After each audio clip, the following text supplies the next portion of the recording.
یعنی اوپر جن پھلوں کا ذکر ہوا ہے محض مثال کے طور پر ہوا ہے، دوسرے بہت سے پھل بھی ہوں گے اور ان کا حال بھی اس دنیا کے پھلوں سے بالکل مختلف ہوگا۔ اس دنیا کا حال تو یہ ہے کہ ایک خاص وقت پر درخت کے پھل توڑ لیے جاتے ہیں یا از خود ختم ہو جاتے ہیں، لیکن وہاں کے درخت سدا بہار ہوں گے، ان کے پھل کبھی منقطع نہیں ہوں گے۔ اسی طرح اس دنیا کے باغوں کو یہ افتاد بھی پیش آتی ہے کہ ایک سال پھل آئے، دوسرے سال نہیں آئے یا بہت کم آئے۔ وہاں کے درختوں کو یہ آفت بھی کبھی پیش نہیں آئے گی۔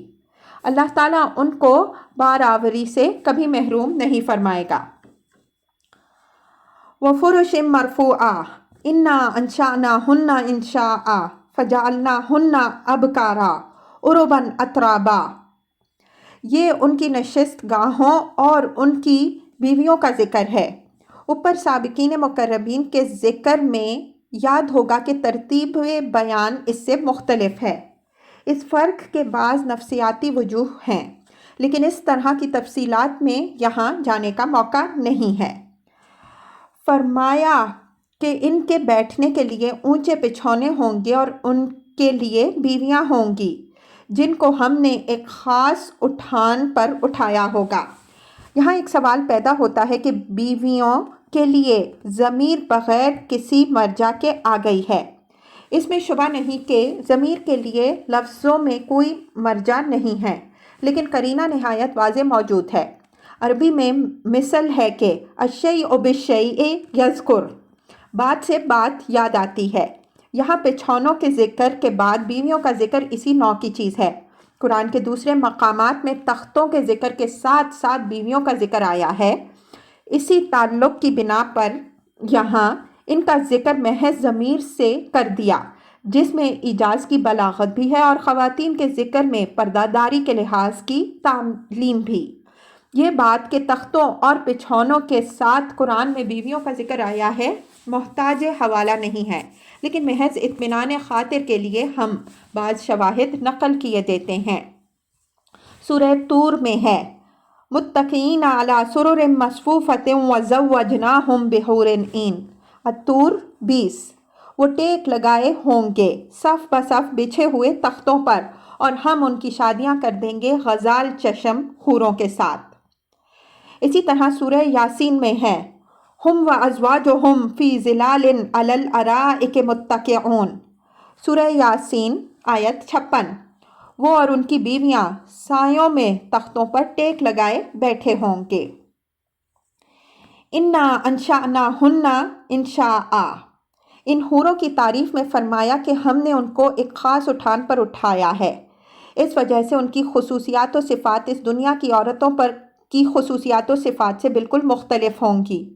اس دنیا کی عورت کا کنوارا پن اور اس کی جوانی اور دل ربائی ہر چیز وقتی اور فانی ہے، لیکن حوران جنت کو اللہ تعالیٰ نے اس سے بالکل مختلف ساخت پر نشو و نما بخشی ہے۔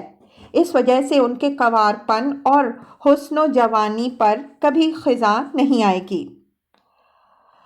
فَجَعَلْنَاهُنَّ أَبْكَارًا عُرُبًا أَتْرَابًا، یہاں اس خاص اٹھان کی وضاحت کے لیے ہے کہ وہ ہمیشہ ہمیشہ کنواریاں رہیں گی۔ ان کے مرد جب بھی ان سے ملاقات کریں گے ان کی ملاقات اس اعتبار سے گویا پہلی ملاقات ہوگی۔ عرب جمع ہے عروب کی، اس کے معنی ہے محبوب اور دل ربا بیوی۔ ظاہر ہے کہ جب ان کے حسن، جوانی اور کنوار پن کسی چیز میں بھی فرق نہیں آئے گا تو شوہروں کی نظر سے ان کے گرنے کی بھی کوئی وجہ نہیں ہوگی، بلکہ وہ گلے تر کی طرح ہمیشہ مطلوب و محبوب بنی رہیں گی۔ اتراب جمع ہے ترب کی۔ یہ لفظ ہم سن و ہم عمر کے معنی میں آتا ہے، لیکن عربیت کا ذوق رکھنے والے جانتے ہیں کہ اس کا غالب استعمال عورتوں کے لیے ہے، اس وجہ سے میرے نزدیک یہ ہم جولیوں کے مطلب میں ہے۔ سورہ نبا میں کواعب اترابا، کواری ہم جولیاں کی ترکیب استعمال ہوئی ہے۔ مطلب یہ ہے کہ اہل جنت کو جتنی حوریں بھی ملیں گی سب ہم جولیاں اور ہم سنیں ہوں گی۔ اس وجہ سے نہ ایک کو دوسری پر ترجیح دینے کا سوال ہوگا اور نہ ان حوروں کے اندر رشک و رقابت کے جذبات ابھریں گے۔ جس طرح وہ ہمیشہ جوان اور کنواریاں رہیں گی، اسی طرح ان کے شوہر بھی جوان رانہ رہیں گے۔ لِأَصْحَابِ الْيَمِينِ، اس کو اِنَّا أَنشَأْنَاهُنَّ انشاء سے متعلق بھی مان سکتے ہیں اور مبتدائے محذوف کی خبر بھی قرار دے سکتے ہیں۔ اگر پہلی صورت مانے تو معنی یہ ہوں گے کہ اس خاص اٹھان اور اس خاص اوصاف کی حوریں ہم نے اصحاب الیمین کے لیے تیار کر رکھی ہیں۔ دوسری صورت میں مفہوم یہ ہوگا کہ یہ ساری نعمتیں جو اوپر بیان ہوئی ہیں ہمارے ہاں اصحاب الیمین کے لیے ہیں۔ میرا رجحان پہلی صورت کی طرف ہے، لیکن دونوں صورتوں میں سے جو بھی اختیار کی جائے با اعتبار مدعا کوئی خاص فرق نہیں ہوگا، صرف بلاغت بیان کے اعتبار سے نازک سا فرق واقع ہوگا جس کا اندازہ اہل ذوق خود کر سکتے ہیں۔ اس وجہ سے وجوہ ترجیح کی بحث میں پڑھنے کی ضرورت نہیں ہے۔ سلۃ من الاولین و سلۃ من الآخرین، اوپر سابقون کے ذکر میں بتایا کہ اس گروہ میں بڑی تعداد اگلوں کی بھی میں سے ہوگی، پچھلوں میں سے اس میں شامل ہونے کی سعادت کم ہی خوش بختوں کو حاصل ہوگی۔ یہاں بتایا کہ اصحاب الیمین میں اگلوں اور پچھلوں دونوں میں سے ایک ایک گروہ ہوگا۔ اوپر یہ وضاحت ہو چکی ہے کہ اگلوں اور پچھلوں سے اسی امت کے اگلے اور پچھلے مراد ہیں، جس سے نتیجہ یہ نکلتا ہے کہ قیامت تک جتنے مسلمان اس دنیا میں آئیں گے ان میں سے ایسے لوگ برابر نکلتے رہیں گے جن کا شمار اصحاب الیمین کے طبقہ میں ہوگا، اور قیامت کے دن وہ ایک ہی گروہ کی حیثیت حاصل کر لیں گے۔